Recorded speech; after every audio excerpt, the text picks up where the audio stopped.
1242030032 dari program studi pendidikan bahasa Arab. Di sini saya akan menjawab pertanyaan UAS mata kuliah Pancasila.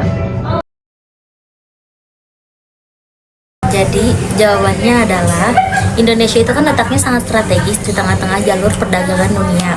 Nah, pemerintahan itu mencoba memanfaatkan posisi itu untuk buka kerja sama dengan negara lain dengan membangun pelabuhan, membuat tol laut dan lain-lain. Nah, tujuannya itu biar barang-barang makin gampang nyampe kemana-mana, harga juga lebih murah, dan rakyat juga bisa mendapatkan manfaat dari lapangan kerja dan pembangunan.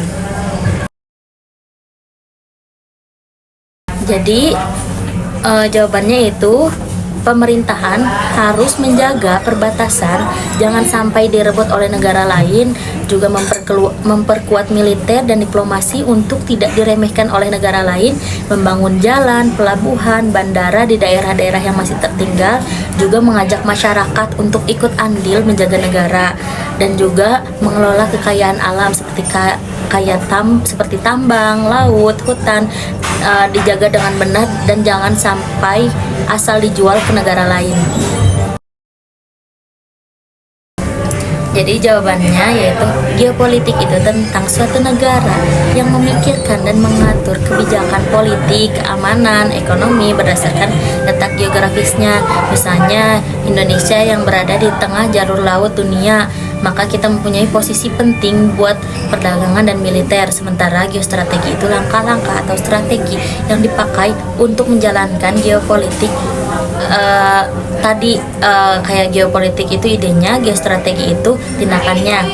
Contoh nyata dari geopolitik itu Indonesia itu adalah negara kepulauan yang kaya sumber daya dan negara di jalur perdagangan internasional. Nah, contoh nyata dari geostrategi itu pemerintahan membuat tol laut untuk menjaga wilayah perbatasan kayak di Natuna dan di Papua.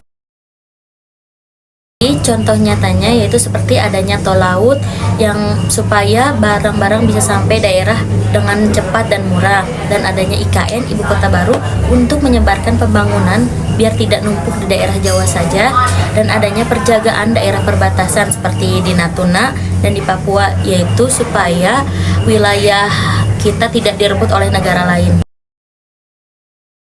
Masalah utamanya itu adanya korupsi yang masih menjadi penyakit utama, dan pejabat yang masih mencari untung sendiri bukan untuk rakyatnya, dan juga proses birokrasi yang suka terjadi ribet dan lambat, dan juga masyarakat yang kadang tidak tahu yang boleh dan tidak boleh dari pemerintah, dan juga banyaknya keputusan dari pemerintahan yang tidak mendengarkan suara rakyat.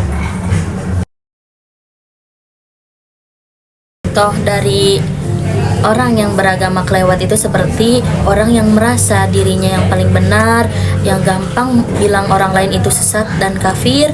Nah, contoh dari orang yang sikap ekstrim itu orang yang ngebom dan menyakiti orang lain, yang mengatasnamakan agama, yang tidak mau hidup bersama orang yang beda keyakinan, dan orang yang ingin mengubah negara menjadi negara agama dengan cara kekerasan. Nah, contoh dari orang yang moderat di tengah-tengah itu yaitu orang-orang yang rajin ibadahnya tapi tidak memaksakan orang lain, orang-orang yang suka hidup bersama orang yang beda keyakinan, yang suka hidup sama siapa saja dan tidak gampang menjudge apapun, dan selalu mengajak kebaikan dengan cara yang baik. Terima kasih, cukup sekian dari saya. Maaf bila ada kesalahan. Wassalamualaikum warahmatullahi wabarakatuh.